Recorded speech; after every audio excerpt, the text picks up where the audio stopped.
Alrighty, Beauty and the Beast, tale as old as time. Once upon a time, in a faraway castle in France, there lived a young prince. Ooh, it's in France? Yes.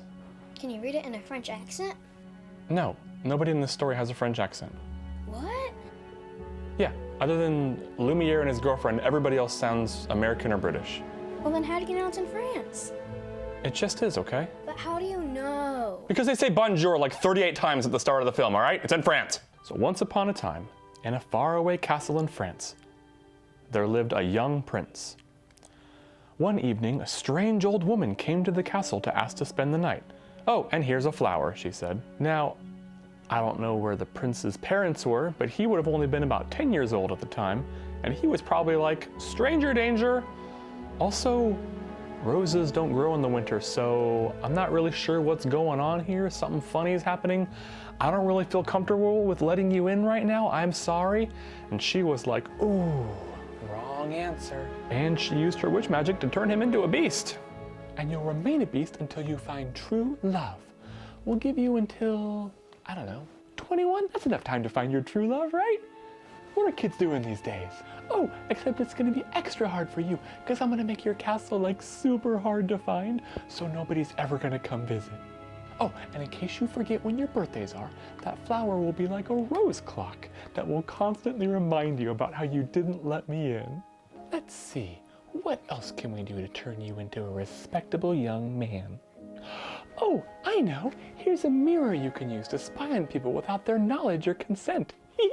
She also cursed all of his employees, because that's fair. Now, let's see, what should we turn the rest of you into? Beast has already been taken. You there, what's your name? Lumiere? Ooh, Lumos. Well, I think I have a pretty good idea for you. How about you, my good man? What do they call you? Cogsworth? Cogs like little gears? Oh, you guys are making this too easy. Come on, someone give me a hard one. You there, what's your name? Mrs. Potts? Now at first, being made to be 8 feet tall with razor-sharp claws and gnarly fangs was pretty much the greatest thing that could ever happen to a 10-year-old boy. But as he became a teenager, he got super self-conscious. He hated the sound of his voice, the hair in weird places, and by the time he was approaching 21, he fell into despair. Meanwhile, a few clicks west of there, a beautiful young lady named Belle was on her way into town. And as she walked, she was singing about her little town full of little people. Are you allowed to call them that? Is that offensive? She popped into the bookstore to pick up her favorite book.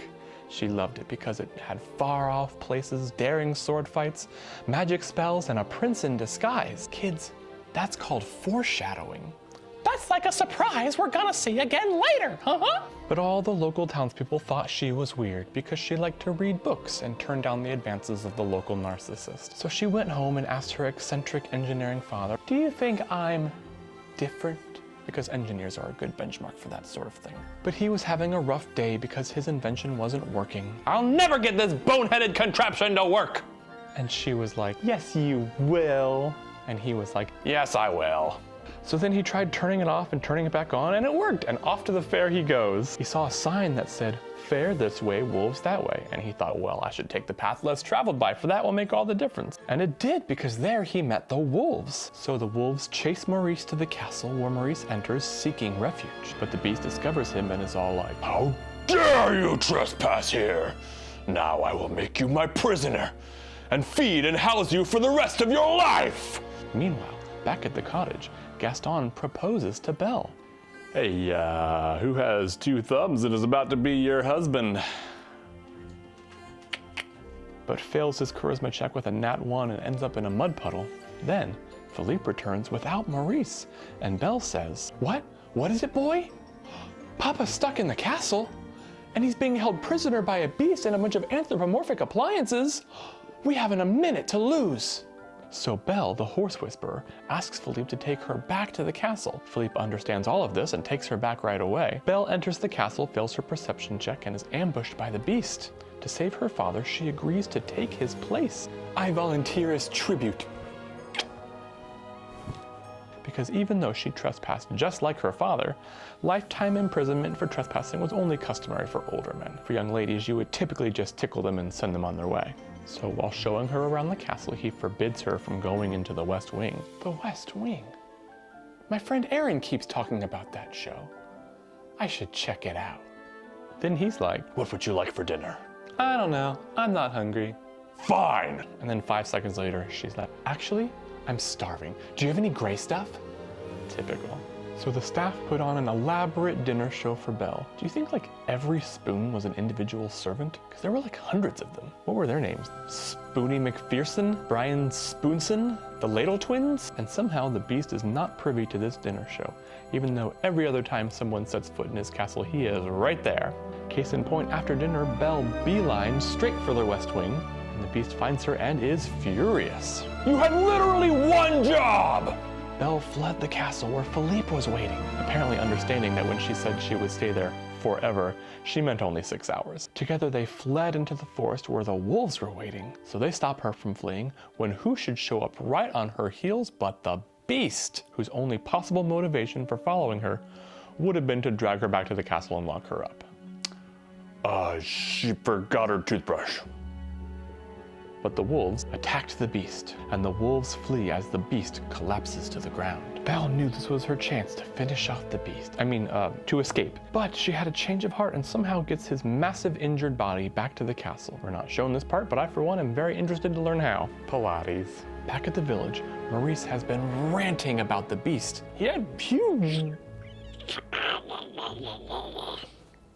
And Gaston gets the idea to throw him into the insane asylum unless Belle agrees to marry him. Classic plan B after a girl turns you down. And of course, every little town full of little people has an insane asylum. I think once you get like the bakery and the butcher up and running, that's when you start looking at getting your insane asylum established. Back at the castle, things were really starting to change between the Belly and the Beast. Murder, She Wrote girl is all like, there may be something there that wasn't there before.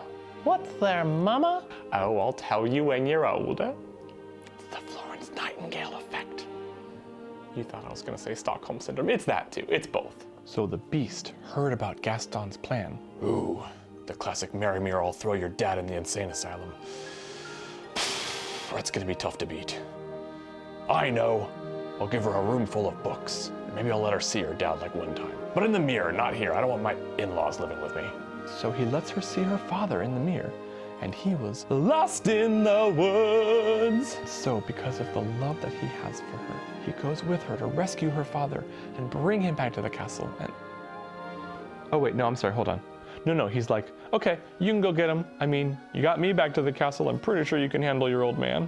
Wait, before you go, take the mirror, because Facebook hasn't been invented yet, and I want you to be able to keep tabs on your ex in moments of lonely desperation. You're not my ex. I mean, basically though, right? Right, I mean, no. So Belle and her dad get back home, and the townspeople are like, welcome back, we're throwing your dad in the asylum. No, the Beast is real, look. And magic mirrors must have been pretty common in that region of France at the time, because not one of them questions it at all and shows them his screaming, howling, rabid form. Well, what's his name? I don't know. Where did he come from? Why is he like this? He didn't tell me anything about his past. Well, what were you doing there? Oh, well, he imprisoned me, but he's a really great guy. Oh, honey, bless your heart. After seeing his picture one time in the mirror, I know exactly where he lives. Let's go kill him. With this dagger. The dagger for the Beast. The dagger specifically chosen to kill the Beast. The Beast dagger. So Gaston and the sheeple locked Belle and her father in their basement and went off to go kill the Beast, who they had never met a day in their life and 10 minutes ago did not know existed, but now felt threatened by.